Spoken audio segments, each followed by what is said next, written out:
नमस्कार श्रोता बंधु श्रीमद् भगवत गीता पारायण रे आपण माने श्रवण करुथिले प्रथम अध्याय अर्जुन विषाद जगर श्लोक संख्या 9।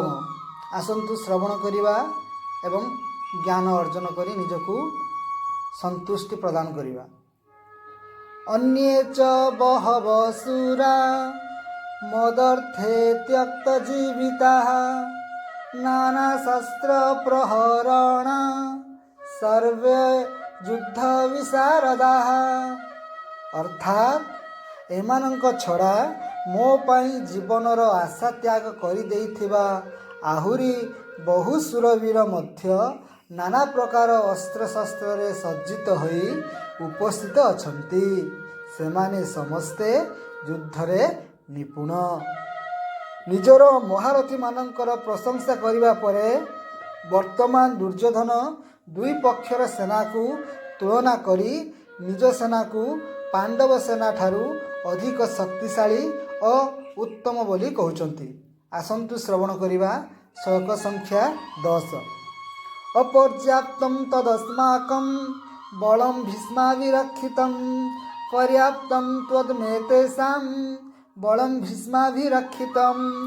अर्थात भीष्मंक द्वारा रक्षित आंभ मानकर सेना अपरिमित अर्थात सबु दृष्टि अजय एवं भीमंक द्वारा रक्षित एमानकर एही सेना परिमित अर्थात एहाकू जय करिबा अति सहज। या पर आसंतु श्रवण करिबा श्लोक संख्या 11। एही परि भावरे भीष्मंक द्वारा संरक्षित निजर सेना को अजय बोली कही वर्तमान दुर्योधन सबु प्रकार भीष्म को रक्षा करने निमंते द्रोणाचार्य आदि समस्त महारथी को अनुरोध करुछंती। कौन कहउछंती?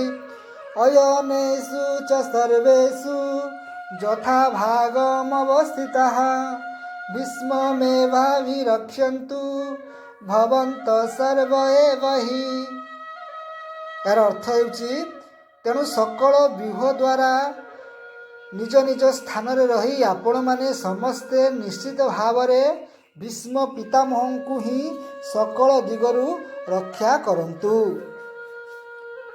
दुर्योधन निज पक्षर महारथी मानंकु विशेषतः पितामह भीष्म को प्रशंसा करि जिबार वर्णना सुनिबा परे संजय ताहार परवर्ती घटना वर्णना करछंती। आसंतु श्रवण करिबा श्लोक संख्या 12। तस्य संजनयन हंस कुरु बुद्ध पितामह सिंहनादं विनद्योश्चै शंखं दध्मो प्रतापवान्। यार अर्थ हेउची कुरुबुद्ध महाप्रतापी पितामह भीष्म दुर्योधनंकर हृदय रे हर्ष उत्पन्न कराई उच्च स्वर सिंहनाद परी गर्जन करी शंख बजाइले।